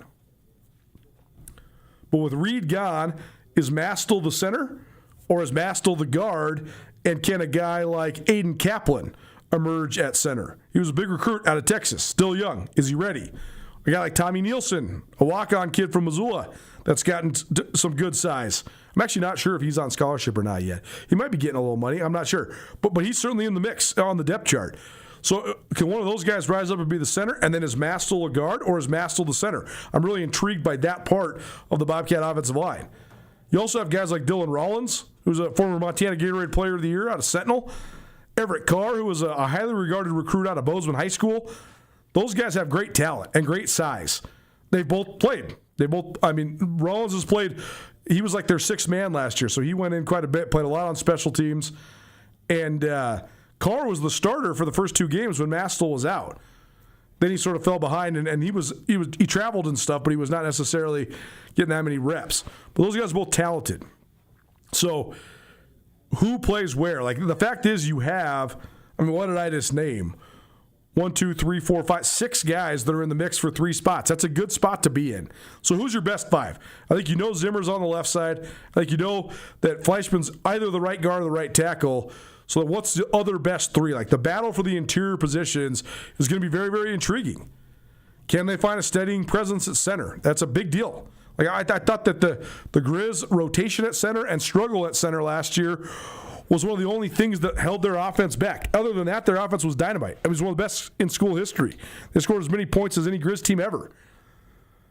But I thought that the inconsistency of the snaps was certainly one weakness. You take for granted when you have a great center, like a J.T. Reed, until you don't. And I don't know. Like, how will those guys, who emerges at center, and how do they do snapping in big games? The good news for Montana State is they don't have to play at Montana this year. They get to host. So there's one, that's the environment that you're the most concerned about, right? Let's say I'm looking at Montana State's schedule. What's another game where the center is going to have to be locked in? They play an FBS game, but it's in Reno, at Nevada. They play in Moscow, so they play at the Kibbie Dome. So that's one where you got to have a center that's locked in. But that's about it in terms of your challenges of your adverse road environments. But I'm just interested to see who emerges. The fact that if you're Montana State, you have 6 options. I think that's a good thing. I think that means you've recruited well. So that's the number one thing I'm watching offensively for the Cats this upcoming Saturday is the guys in the trenches up front. Also intrigued to see who's emerging on the back end. In the secondary, because I thought that the core of Montana kids on the Cats last year was the heart and soul of the team and the special sauce that got them over the top to win the championship. The X factor, though, like the thing that was the most different about all the other teams that I've seen that had real national championship hopes, that really, really did contend for national championships, the thing that they had in common, The thing the Cats had that I've never seen before is that high quality of cornerback play. I'm not saying that any of those guys that were the stalwarts last year are as good as a guy like Tremaine Johnson at Montana, because Tremaine Johnson's the most talented player I've ever seen defensively in the Big Sky. I actually think it's not even close. It's like a slam dunk, easiest answer on the test, right? But those guys are the Cats. Like the fact that you have the guys that had the combination of being 6 feet tall, blazing fast, and willing tacklers, but also freshmen who are willing to buy in but also learn it quickly. Like that was an X factor last year for the Cats. So who's the next guys up? Like who are the guys that are ready to step in and contribute there? And then where do the safeties fit into that mix as well? Like Caden Dowler, he's the reigning Big Sky Conference Defensive Player of the Year. But I don't expect him to play a snap. I mean, he had off-season shoulder surgery, so he's got to be healing up. And you already know what you got out of him as well. J.J. Dolan, who was another starter in the secondary the second half of the year last year, he broke his leg against the Grizz. So he's going to be out for this thing too. So who else is stepping up? Who's getting reps? Like, you know what you got in Taden Gray at the slot corner, the nickel. You know what you got in Takari Carr. Well, who else? Like, is Tim Thomas, Marcus Coleman, Gianni Edwards, Taki Uliakepa. Like, who of those guys is stepping up? Who's the guys that are leading the way? Again, the Montana leadership and the heart and soul came from those guys like Paul Brott and Kenneth Iden and even Cole Taylor, Taco Dowler, Adam Jones, go on and on. The guys that are from Montana that were stars for the Cats. But I think the thing that unlocked a ton of the defense for them is the best way of saying it. So who's emerging in that defensive secondary? Those are my two things I'm looking at most. Plenty more talking points. But on that note, our ESPN Roundtable this week will feature Montana offensive line coach Matt Smith. Montana State offensive line coach Matt Smith and Coach Bat. Nicholas Jean-Baptiste, the defensive line coach, will also join us. So we'll preview some of those position battles and to let you know a little bit more about that group. That's coming up on Wednesday. We'll also have that available as a standalone podcast as well as on our various YouTube channels as well. So looking forward to that. Back at it tomorrow with an update on all things spring sports. We also going to have an update on all things NFL. We had so much fun with this guy last week on our ESPN Roundtable.